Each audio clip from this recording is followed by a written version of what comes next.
Hello everybody, welcome back to part 3 out of book 2, Step by Step. Hopefully we will finish this today. I really hope we do. We left off last time talking about harmonizing the G major scale, so we're on page 24. So let's do that really quick because we're coming to the key of G major, and that has an F sharp in it. We just finished the key of F, which had the B flat. So let's start off by playing our scale. So you have a C major scale. Okay, then we have the F major scale, which has the B flat. Now we're going to play a G major scale. There's that F sharp. Okay, so again, you want to, whenever you start a piece, play the major scale, whatever key it's in, just to kind of warm your fingers up and kind of get orientated. That's kind of how I practice my scale. I just will do it a few times before starting a song, and maybe work on it for a few extra minutes if I'm feeling more motivated. But I would rather do that than spend 3 hours doing a major scale.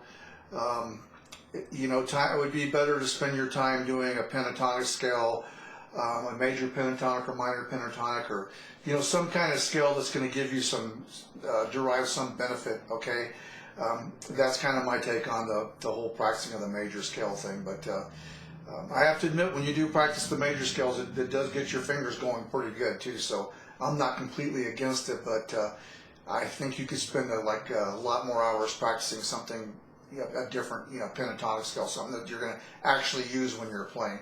Okay, so let's harmonize the G major scale. Okay, so we start on G again. We're going to get our little triad. So remember, now we have the F sharp that we have to watch out for. So here we have G, G, okay, then we have A minor, okay. Now right off the bat, here we come, we're coming up. See, here's an F, that needs to be a sharp, okay. And by now you might be starting to see the sequence, how we always get a major. We have 2 minors. We have G, A minor, B minor, C. Now we're coming to this D. Here's that F again. That's going to be an F sharp. So there's our C, our D, and then we have an E minor, and then this is going to be our F sharp diminished, then back to G. Okay, let me do that again for you. Okay, so we have G, A minor, B minor, C, D major, E minor, F diminished, back to G. Okay, and let's look at this B really quick. Remember that so far, like all these most of these chords, we always start on a white and we end on a white. Okay, the 2 B's are the oddball. Okay, so let's play a regular B major. Okay. Notice how we start on a white and we end on a black note. Only the B's do that. This is your major third right here. It just so happened when we were harmonizing this, this note was already where it needed to be, that minor. We just had to make that, you see, here's B major, here's B minor. Now if we do the B flat, notice how we're going black to white. This would be a B flat minor, okay? Just be aware of that, not to get off track on this whole thing. But anyways, that's harmonizing your G scale. And again, what's the 1, 4, and 5? 2, 3, 4, 5. Okay, so here's your 1 chord, here's your 4 chord, and here's your 5 chord.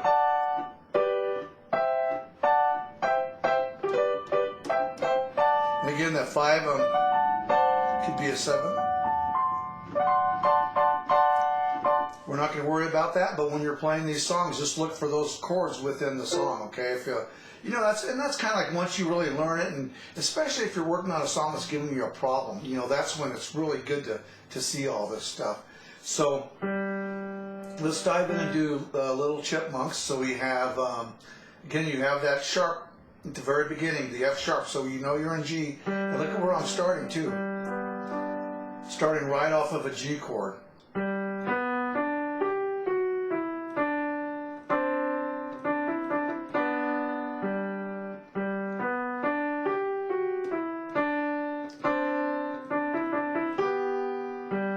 Okay, now let's go down and do ice skating. We're still in the key of G.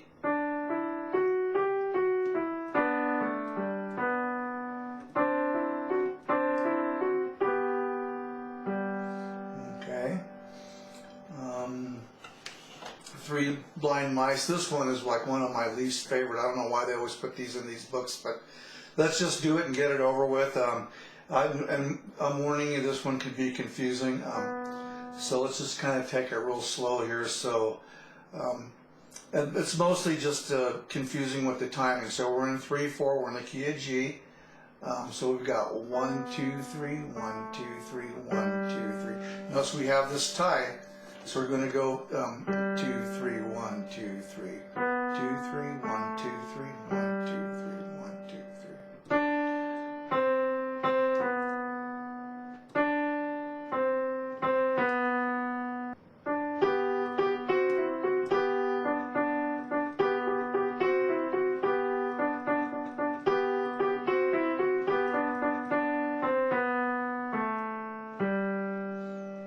Okay, so that's Three Blind Mice.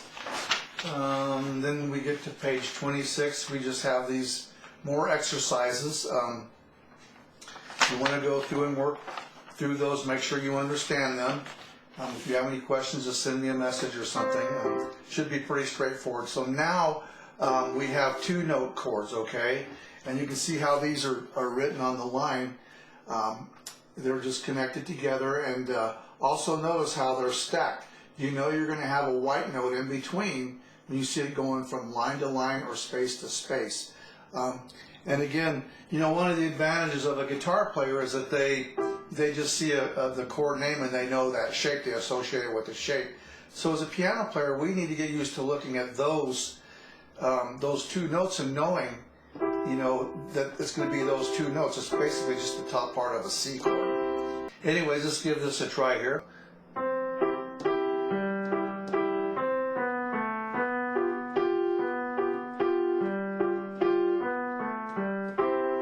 Okay, I go to school. Now look what they've done down here. You got to watch out.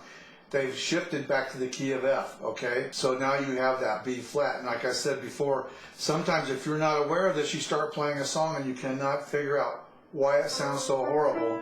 And then you realize, oh, I've got a B flat or I've got an F sharp. It happens every now and then. Okay, I go to school. Okay.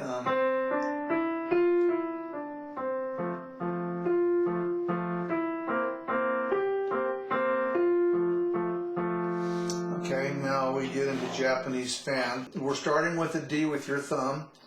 We have the D sharp, E, E flat. Now we're going back to the D and we want it to be a natural. So they put the natural sign there. So we end up with that.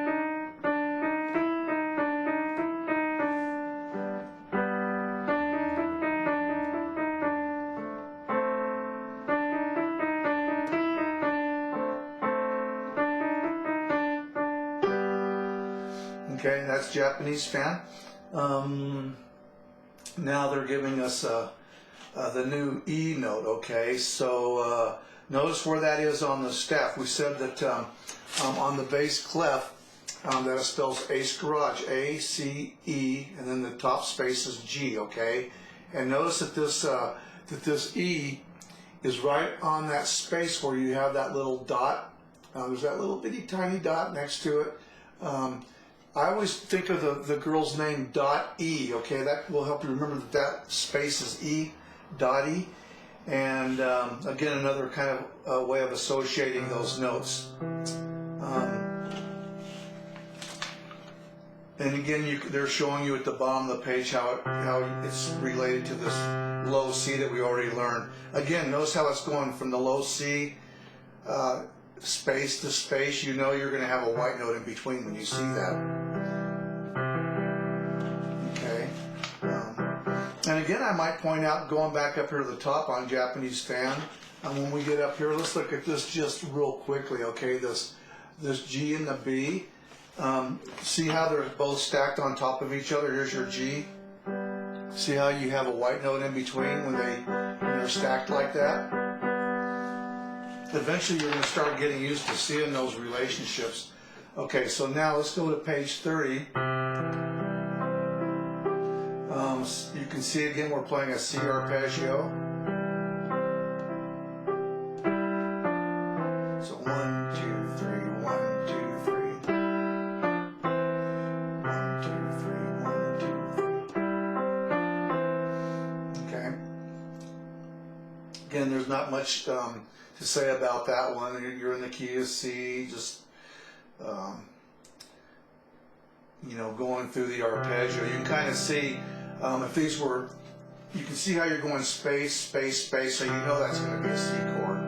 And then the same thing with the right hand, line, line, line. So you know you have white notes in between all of them.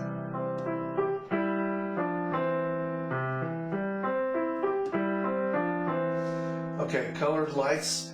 Again, no sharps or flats, so we're in the key of C. You can see that that's just a C chord. Now they're trying to confuse us. They're just playing that C backwards, okay, from what the last one was.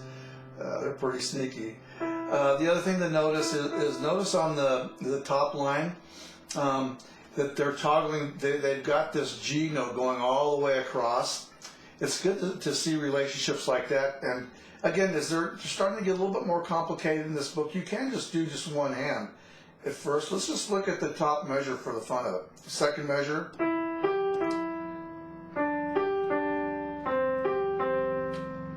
That's all the right hand is doing.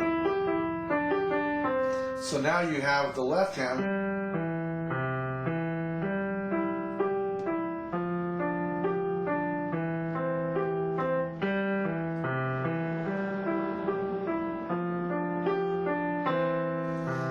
Skip, skip, and away we go. We're still in the key of C. You can notice they're outlining a C chord right there with your left hand.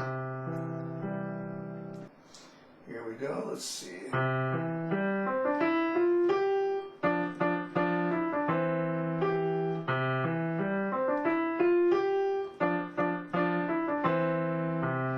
Okay, you'll notice that playing in this position we have the number 2 finger, or the F note.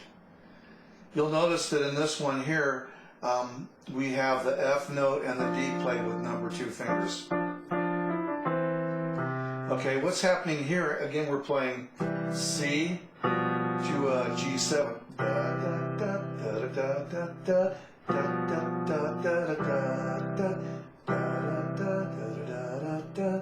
So you can see that this note is the 7th.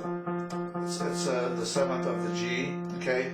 And then again, if we were to play a G chord, there's the 5th right there. This is the 7th. So that's what they're playing.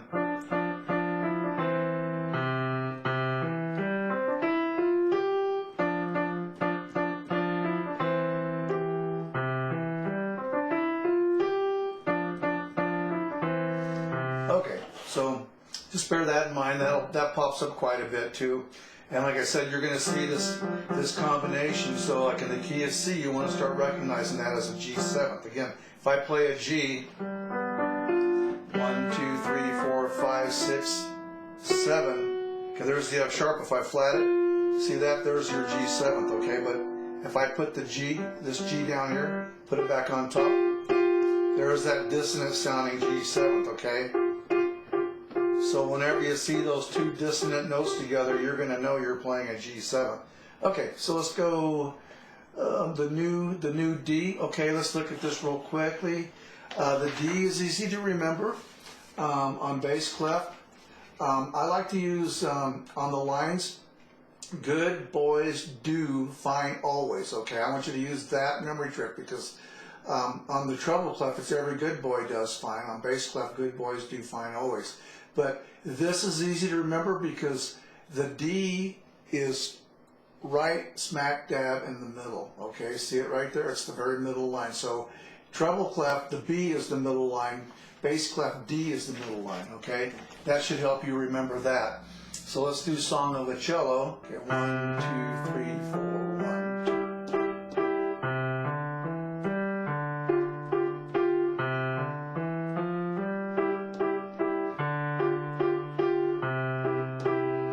Okay, so that's Song of the Cello. Okay, let's do Rainbow.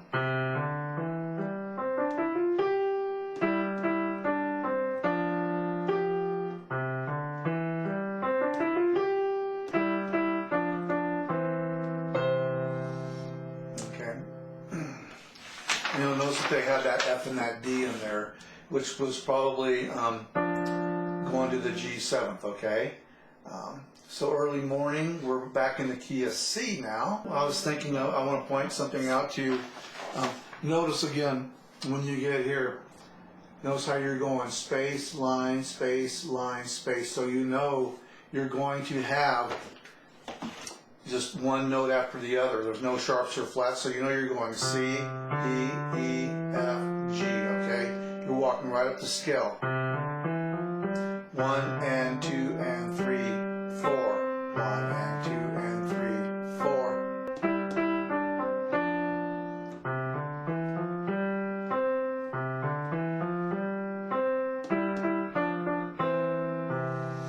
Okay, are you sleeping?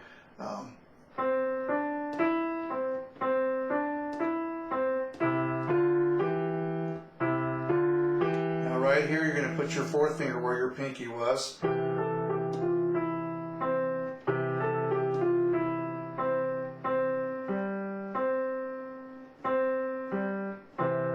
Okay, good one to practice. And then the new note on the treble clef is the A above middle C. Here's middle C, this is the A. Again, remember the treble clef face in the space, so that's your A. And let's see this one here, they're doing something kind of funky on swinging. They're doing your left hand over to play this this A note. Mainly because I guess they don't want you to shift out of position here or whatever the reason is, but so it goes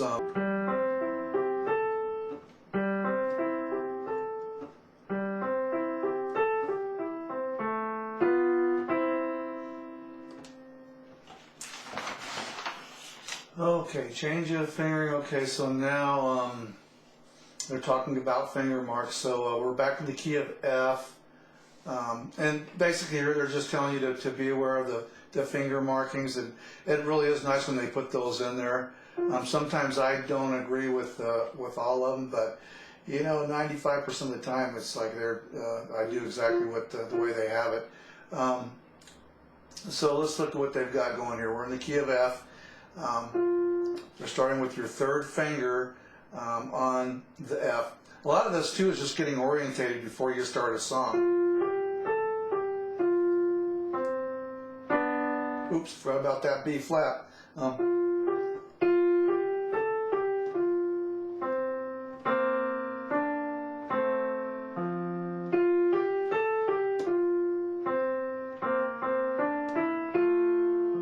Okay, there we go. Okay, now we're going to talk about the DC Alfini on this one here. So basically the DC Alfini, DC means da capo, and then Alfini to fini. It says, when you see this in a piece, it means that you must go back to the beginning of the piece again and play it until you come to the word fini. You'll find the word fini in the 8th measure of this piece. So basically you're going to start at the top.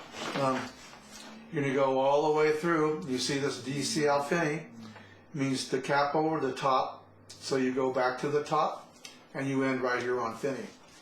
Okay, so let's see if we can do this one here. Again, we're in the key of F. You've got that B flat there. So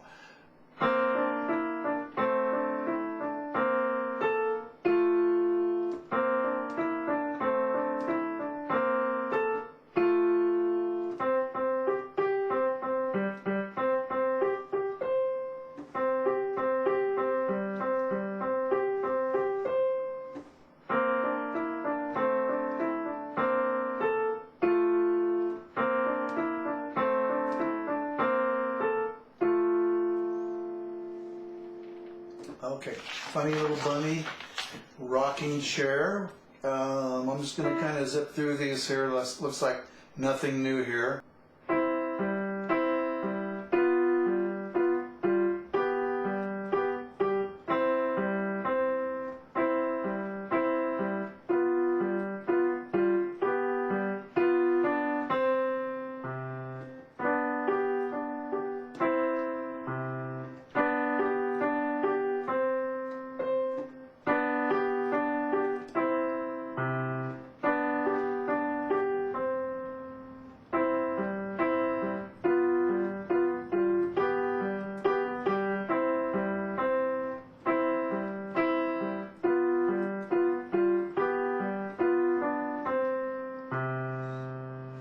Okay, so that's rocking chair. Hope I tried to do that slow for you, so, wow, this is turning out to be a really long lesson today. So let's do, again, do those exercises, on pages, we got 38, 39, and 40, so do those exercises. Let's see if we can just finish this up here. We only got a few songs left. Okay. A new B, that's the B we were talking about, that's right smack dab in the middle of the treble clef, right up here, the B above middle C, okay? So we have,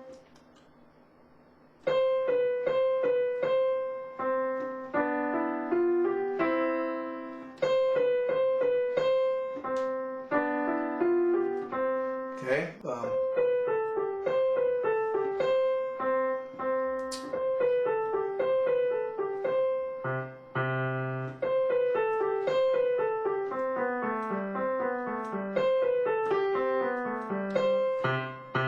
okay, so that's clowns. That's pretty easy. It's just basically, they're just kind of starting with the C going down, just walking down the scale is all that's doing. Okay, so that should be easy for you. Again, you've got the 8 notes, 1 and 2 and 3 and 4 and 1, okay? Okay, still here, we've got, let's do Prairie Song. That's the last one in the book. You're in the key of C.